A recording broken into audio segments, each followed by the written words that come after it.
একদিন নারদ কংসের সামনে এসে বলছেন, ঘটনাটি বড় মার্মিক ঘটনা। কংস নারদকে দেখে বলছেন, দেবর্ষিপাদ, আচ্ছা কৃষ্ণকে মারবার জন্য এত অসুর পাঠালাম, সবগুলো মরে আমার কাছে আসে, ভূত প্রেত হয়ে আসে, কৃষ্ণের বিন্দুমাত্র কেশাগ্র ক্ষতি আমি করতে পারিনি, কেন বলতে পারেন? নারদ মনে মনে ভাবলো, কংসের একটু খেলা দেখানো যাক। বলে, তুমি জানো না কংস, তোমার তো ভোজরাজ, তোমার বুদ্ধি খাটো। আসলে শ্রীকৃষ্ণকে এই শক্তি কে দিয়েছে, সেই শক্তির উৎস তোমার জানা নেই। দেখো, আত্মা যতদিন দেহে আছে ততদিন দেহ মরবে না। তো শ্রীকৃষ্ণের আত্মা হলো রাধারানী, রাধারানীর কাছে যদি যেতে পারো, রাধারানীকে শেষ করতে পারো, তাহলে গোবিন্দ শেষ। বুঝতে পেরেছেন কোথায় পাঠাতে চাইছেন? কংসকে একবার চিন্তা করলেন একটু খেলা দেখানো যাক। মানে আমি আপনাদের বলতে চাইছি, মা কালীকে যদি কেউ দর্শন করে তার আর অমঙ্গল থাকবে?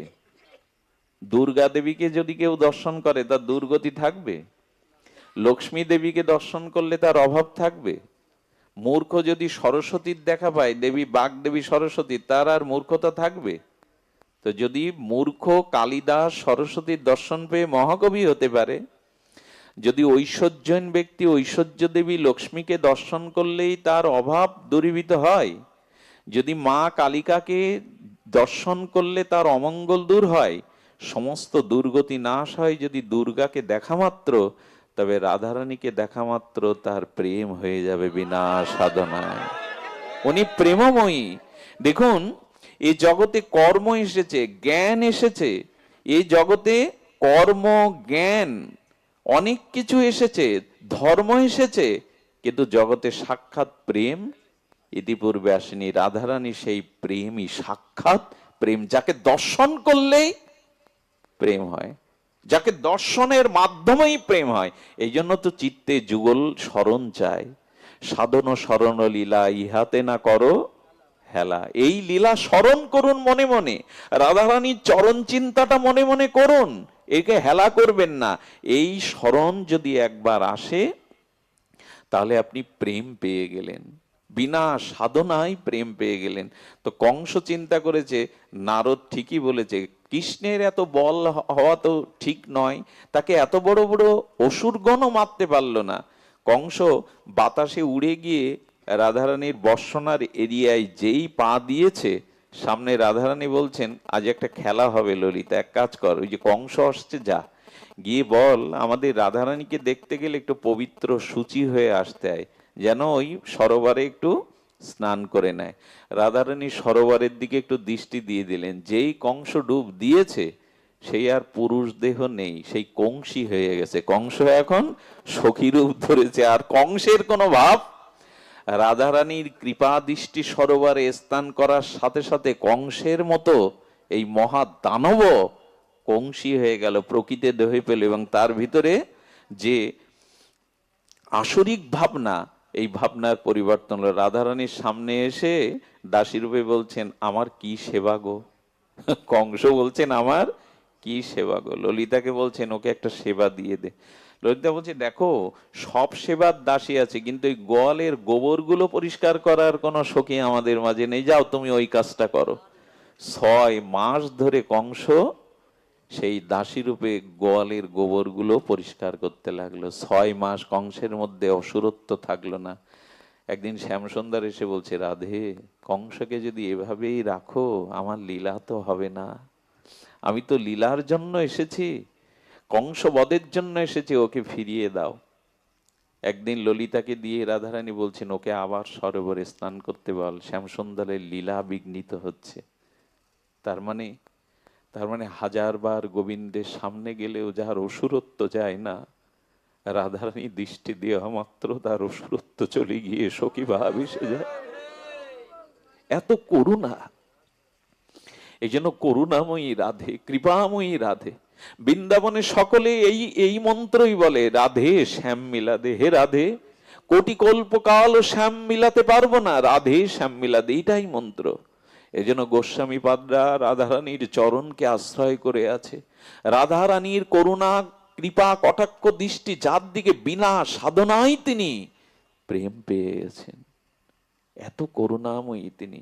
তার করুণার কথা কি বলবো, তার সামনে যেই এসে উপস্থিত হয়েছে সঙ্গে সঙ্গে তিনি প্রেম পেয়েছেন। বহুবার বলেছি, এক পাঞ্জাবি শিল্পপতি ভদ্রলোক বিয়ে করেছিলেন অতীব যুবতী সুন্দরীকে।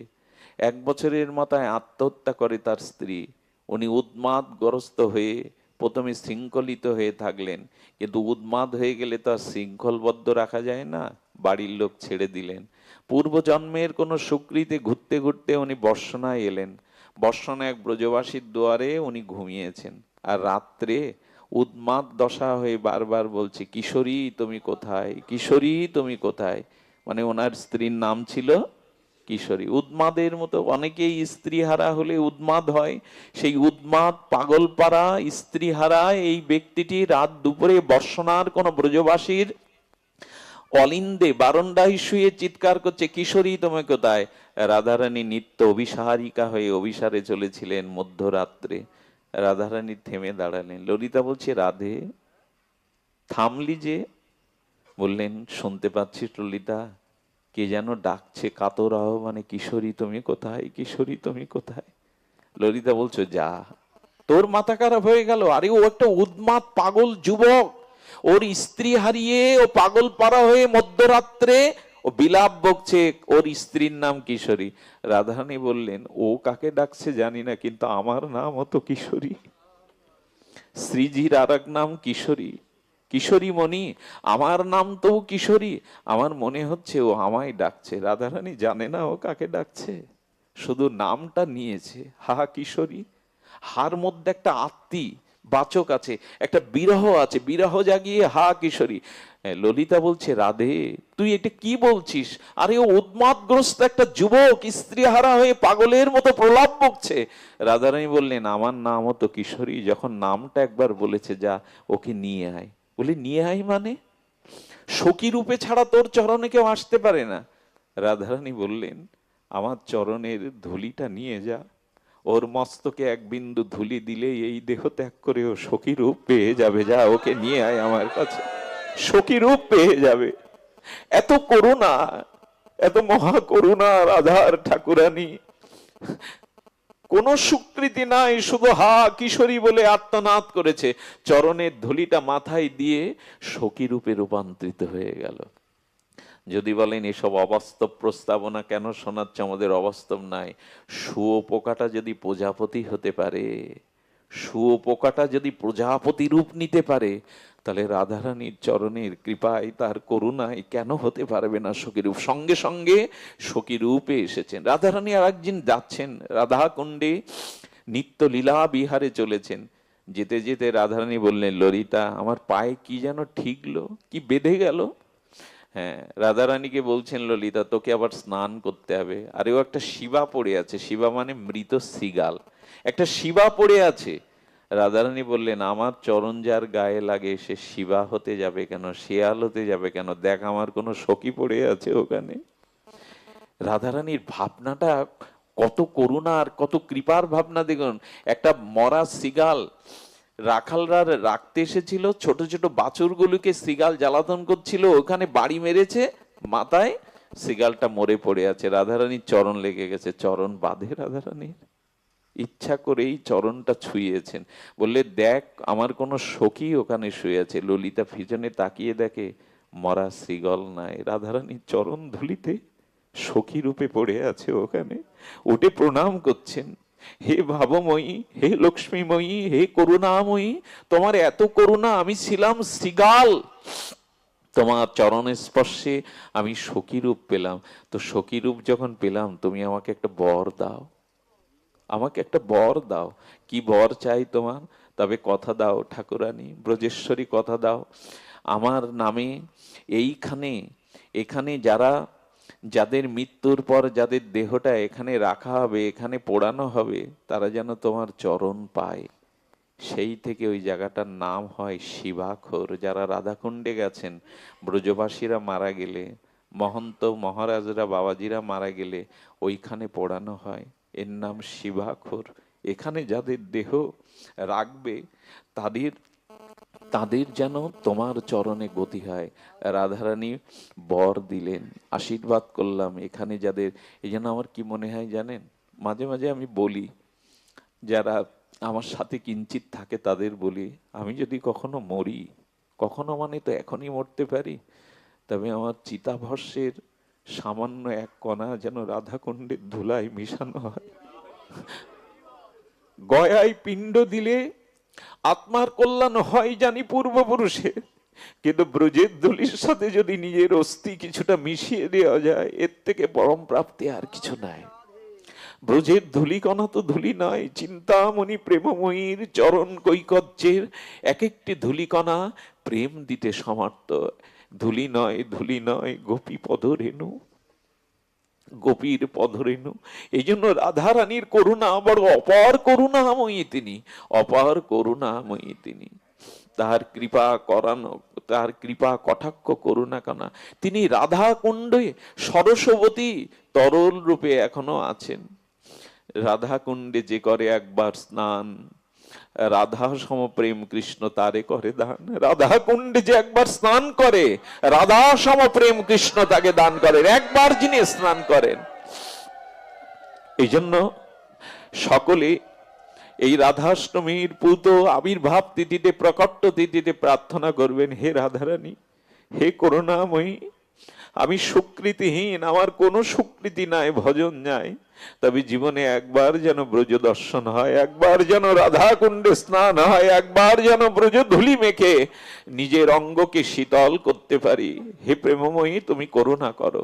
দেখুন, দেখুন, একদিনও যার ব্রজে বাস হয় তার প্রেম ভক্তি হয়, একদিনও যার ব্রজে বাস হয় তার প্রেম ভক্তি হয়। এই জন্য, এই জন্য ব্রজধামে যাওয়ার একটা প্রার্থনা করুণাময়ীর চরণে জানাবেন। রাধারানীর কৃপা ছাড়া কিন্তু আপনি ব্রজে যেতে পারবেন না। ব্রজে রাধারানীর করুণা ছাড়া যাওয়া যাবে না। আজ লক্ষ লক্ষ লোক ব্রজে যাচ্ছে বটে, কিন্তু ব্রজ যেতে হয় মনোযাত্রায়, দেহ নয়। দেহ সুখের জন্য ব্রজ নয়, বেড়াবার জন্য ব্রজ নয়। ব্রজ যাত্রা হলো মনের যাত্রা, দেহ নিয়ে ব্রজে নয়। অর্থাৎ দেহাবেশের জন্য ব্রজ নয়। ওখানে রূপ সনাতন ছেঁড়া কাঁথা নাড়া মাথা পড়ে বসে আছেন। যারা রাজাধিরাজ তারা সর্বস্ব ত্যাগ করে পড়ে আছেন। আজ বাবাজি মহারাজদের যে ত্যাগ, বৈরাগ্য, তিতিক্ষা, সেটা সেটা বিরল, সেটা বিরল। এই জন্য আসছে রাধাষ্টমীর এই প্রেমময়ীর প্রকাট্য তিথিতে প্রার্থনা জানিয়ে রাখবেন, মৃত্যুর আগে এ জন্মে যেন একবার ব্রজ দর্শন হয়, একবার যেন ব্রজধূলি অঙ্গে মাখতে পারি, ব্রজধূলিতে যেন সিক্ত হতে পারি, একবার এই ধূলি যেন অঙ্গে মাখতে পারি, যেন যমুনীল যমুনা, যেন গিরিরাজ গোবর্ধন একবার অন্তত দর্শন করতে পারি। রাধারানী বলেছিলেন, শ্যামসুন্দর, আমি ব্রজে যেতে পারি যদি যমুনা থাকে, যদি গিরিরাজ থাকে, যদি নিকুঞ্জ থাকে, তবে আমি ব্রজে যেতে পারি। এগুলি এগুলি একবার মানব জীবনে অন্তত দর্শন, একবার কৃপা হওয়া উচিত। রাধা কুণ্ডের তীরে কোন মরমী জন যদি কান পেতে থাকে মধ্যরাত্রে, আজও রঘুনাথ দাস গোস্বামীর সেই বিরহে রাত্রিতে শুনতে পায়, তবই বাস্মি ন জীবাবিত আবিনা। হে রাধে, তুমি বিনা মোর কেহ নাই, হে রাধে, তুমি বিনা মোর কেহ নাই। এই মন্ত্রকেই সার করতে হবে। রাধারানী, রাধারানীর করুণা, রাধারানীর কৃপা বড় অপার। স্বয়ং শ্যামসুন্দরও একদিন রসদগারে, যারা রসদগার শুনেছেন, আমার বলবার মতো মানসিক অবস্থা নাই, তবু বলি, রসদগারে রাধারানী প্রভাতে গোবিন্দ বিরহে বিরহিনী হয়ে বসে আছেন। রাধারানীর কিন্তু নিত্য সহচরী সখীবৃন্দ এসে বলছে, রাধে, শ্যামসুন্দর, শ্যামসুন্দরের সাথে নিশি যাপন করে প্রভাতে কেন এটি বিরস বদনে বসে আছিস, কেন বিরহিনী হয়ে বসে আছিস? বললেন, বল না শ্যামসুন্দর, নিশিতে নিশিতে তার কথা একটু বল না। রাধারানী বললেন, এই কথা বলবার জন্যই তো প্রাণ ব্যাকুল, কিন্তু শুনবার মানুষ কই? রাধা কথা শুনবার মানুষ কই? ব্রজভক্তি কথা শুনবার মানুষ কই? তোরা যখন শুনতে চেয়েছিস তবে শোন সখী। শ্যামসুন্দর এসেছিল, নিশিতে এসেছিল। হ্যাঁ, রাধারানী মাঝে মাঝে কি বলেন জানেন? হ্যাঁ, রাধারানী বলেন, আমি আমি পেয়েছিলাম কৃষ্ণচন্দ্রকে, তবে তার দ্বিতীয়ার চাঁদ করে পেয়েছিলাম, পূর্ণিমার চাঁদ করে পাইনি। আহা, দ্বিতীয়ার চাঁদ যেমন জন্মেই হারিয়ে যায়, ক্ষয় হয়ে যায়, আমি পেয়েছিলাম শ্যামসুন্দরকে যেন দ্বিতীয়ার চাঁদ, কেন পূর্ণিমার চাঁদ করে তাকে পাইনি। আক্ষেপ করছেন রাধারানী, বলেন শ্যামসুন্দর এসেছিল জানিস, শ্যামসুন্দর আসার পরে আমি তার জন্য সুকোমল সেই তো শুভ্র কুসুমের বিছানা করে দিয়েছিলাম, কিন্তু শ্যামসুন্দর আমার অঙ্গের দিকে তাকিয়ে দেখলো ফুলের একটা পাপড়ির আঘাতে রাধারানীর অঙ্গটা লালিমা হয়ে গেছে। আচ্ছা, রাধারানীর অঙ্গটা তাহলে কেমন? ফুলের পাপড়ির ছোঁয়াতে রাধাকান্ডির কোমল অঙ্গে লালিমা হয়ে গেছে। শ্যামসুন্দর বলল, ফুলের পাপড়িও তোমার কোমল অঙ্গে ব্যথা দেয়, তোমাকে ফুলের পাপড়ির উপরে না, গোবিন্দ নিজের অঙ্গের উপরে রাধারানীর অঙ্গটা রেখেছিলেন। সখী জানিস, আমি ব্যথা পাবো বলে মা যেমন অসুস্থ সন্তানকে বুকে করে রাখে, শ্যামসুন্দর সারাটা নিশি মস্তকটা তার বুকে রাখলো, যাতে ফুলের পাপড়িতে, মানে ফুলের পাপড়ির ভোঁটা থাকে মাঝে মাঝে, শক্ত অংশটা যাতে ব্যথা না পায়, রেখে দিয়েছিলেন। আর জানিস, ভোরবেলা ভোরবেলা শ্রী গোবিন্দ কি করলেন জানেন? কি করলেন? আমার চরণ দোকানা ধরলেন, আমার চরণ দোকানা ধরে বারবার বারবার আলতা রাঙে রক্তিম করবার জন্য আলতাটা হাতে নিয়েছিলেন। রসদগারে বলছেন, আলতাটা হাতে নিয়ে বারবার আলতাটা পরাতে গিয়ে শ্যামসুন্দর পাচ্ছিলেন না, তার হাতটা কাঁপছিল, আলতার বিন্দু বিন্দু ফোঁটা পড়ে যাচ্ছিল। কেন সখী? রাধারানী বললেন, আমি দেখলাম আমার চরণ দোকানা সে বুকে জড়িয়ে ধরে কাঁদছে, তার চোখে ভাবসা হয়ে গেছে জলের, চোখ যদি জলে ভরে যায় দেখবে কি করে চরণ? যে চরণ গোবিন্দ বুকে নিয়ে, হ্যাঁ, জয়দেব লিখে গেছেন, ভক্তকবি জয়দেব গীত গোবিন্দ লিখে গেছেন, রাধারানীর চরণটা বুকে নিয়ে গোবিন্দ বলছেন এই মন্ত্র, হে রাধে, তমসি মম জীবনম, তমসি মম ভূষণম, তমসি জলৌদি ভগ্নাম, সরখর মণ্ডলাং দেহি পদপুল্লল, দেহি পদ মুদরম। বলছেন, হে রাধে, তমসি মম জীবনাম, তুমি আমার জীবন, তমসি মম ভূষণাম, আমার সমস্ত ভূষণ স্বরূপ তুমি, জলাদিমগ্নাম, মিন মাছ যেমন জল ছাড়া বাঁচে না, তুমি ছাড়া আমার আলাদা অস্তিত্বই নেই। আর সরখর মণ্ডলাং দেহি পদ পল্লব মুদারাম, রাধারানীর সেই চরণ কমল কে গোবিন্দ মস্তকে ধারণ করেন, কখনো বুকে ধারণ করেন। সেই আলতা পরাতে গিয়ে বারবার চোখের জলে আর প্রেমের বিকারে যখন পরাতে না পেরে গোবিন্দ আমার চরণে নিজের নাম লিখে দিলেন, শ্যাম। আমি প্রশ্ন করেছিলাম, তুমি চরণের ধারের কাছে কেন শ্যাম নাম লিখলে? হে রাধে, যদি ব্রহ্মার পরমায়ু পায় তবু তোমার প্রেমের ঋণ আমি শোধ করতে পারবো না রাধে। যদি ব্রহ্মার কল্প পরমায়ু পায়, দেবতারও পরমায়ু পায়, তবু তোমার ঋণ আমি শোধ করতে পারবো না। তাই ধার মানে ঋণও বটে, বাংলায় ধার শব্দটা মানে ঋণ। আমি তোমার চরণের ধারে আমার নাম লিখে দস্তখত করে দিলাম, আমি তোমার প্রেমের কাছে ঋণী, আমি তোমার প্রেমের কাছে ঋণী। তবে শোনো, আসছে কলিযুগে প্রথম সন্ধ্যায় তোমার ভাব আর কান্তি নিয়ে আমি তোমার এই গোপী ঋণ, রায় ঋণ পরিশোধ করবার জন্য গৌর হয়ে যাব। আর সেদিন সর্বস্ব ত্যাগ করে দুয়ারে দুয়ারে হা রাধে বলে চোখের জলে কাঁদবো। আমি এই রায় ঋণ সেদিন শোধের জন্য চোখের জলে আমি রাধে আর রাধে বলে কাঁদবো। আমার গৌর সুন্দর এই রাধা নাম, রাধা প্রেম, ব্রজ প্রেম, যুগল উপাসনা, এই মাধুর্য রহস্য চমৎকারিত সার রাধারানী তত্ত্বকেই দিতে এসেছিলেন। দুর্ভাগ্য আমরা যেন এই তত্ত্ব থেকে আর বঞ্চিত না হই, আমরা যেন এই রাধারানীর চরণ কৈকর্যকে সম্বল করি, এই রাধারানীর ভাবটাকে অবলোকন করি, তাহলে হয়তো কোনো না কোনো জন্মে রাধারানীর কৃপায় ব্রজে বাস হবে।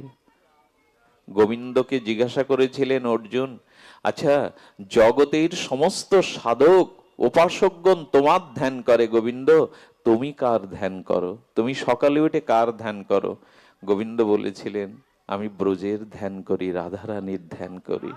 সেই গোবিন্দেরও ধ্যানের বস্তু, সেই গোবিন্দরও ধ্যানের বস্তু মহাভাবময়ী রাধা ঠাকুরানীর প্রকট তিথি, আবির্ভাব তিথি আগামী শনিবার। আপনাদের এই দেশের নিয়ম আমি জানি না কি, তবে একটা কথা বলবো, অর্ধবেলা উপবাস যেন কেউ করবেন না। অর্ধবেলা উপবাসটা হয় না, অনেকেই রকম বলেন, কিন্তু গৌড়ীয় সমাজে আসলে আজকে ধর্ম জগৎটাও বিভাগ হয়ে গেছে, এক একজন এক এক রকম বলে, কিন্তু শাস্ত্রে বলছে অর্ধবেলা উপবাস হয় না। আর অবশ্যই শনিবারে মধ্যাহ্নে রাধারানীর অভিষেক করবেন আপনারা।